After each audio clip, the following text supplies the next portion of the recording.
यानंतर फलटण डॉक्टर महिला आत्महत्या प्रकरणामध्ये एक महत्त्वाची अपडेट येते आहे। निलंबित पीएसआय गोपाळ बदने फलटण पोलीस स्टेशनमध्ये हजर झालाय।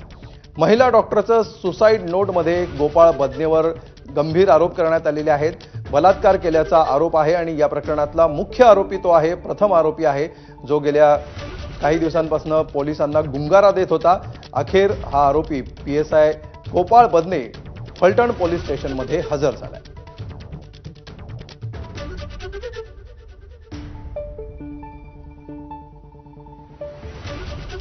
आणि अधिक माहिती घेऊया, आमचे प्रतिनिधी वैभव बोडके सध्या आपल्या सोबत आहेत। वैभव, अखेर गोपाळ बदने हजर झाल्याचं कळतंय, काय अपडेट्स आहेत? नक्कीच अमोल, जे पीएसआय बदने आहेत ते कालपासून पोलिसांना गुंगारा देत होते, ते गावत नव्हते।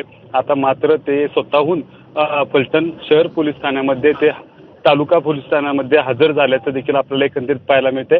बघायला गेलं तर मोठ्या प्रमाणावर त्यांचा शोध हा एलसीबी असेल, त्याचबरोबर फलटण शहर पोलीस असतील, त्याचबरोबर ग्रामीण पोलीस असतील, हे करत होते। मात्र त्यांना त्यांचा जो ठिकाणा आहे तो सापडत नव्हता। फलटण पंढरपूर असेल, त्याचबरोबर पुणे असेल, या ठिकाणी मोठी पथकं सातारा पोलिसांच्या माध्यमातून पाठवण्यात आली होती। मात्र आता त्याच पीएसआय बदनेंना स्वतःहून सरेंडर ते झाले असल्याचं देखील आपल्याला पाहायला मिळते। एकंदरीत बघायला गेलं तर या जे पोलीस अधिकारी आहेत त्यांच्यावर गंभीररित्या त्यांच्यावर बलात्कार करण्याचा देखील आरोप मृत डॉक्टर महिलेनं करण्यात आला होता। तिच्या हातावर जी नोट लिहिण्यात आली होती त्यामध्ये मुख्य आरोपी म्हणून या पीएसआय बदनेंकडे पाहिलं जात होतं।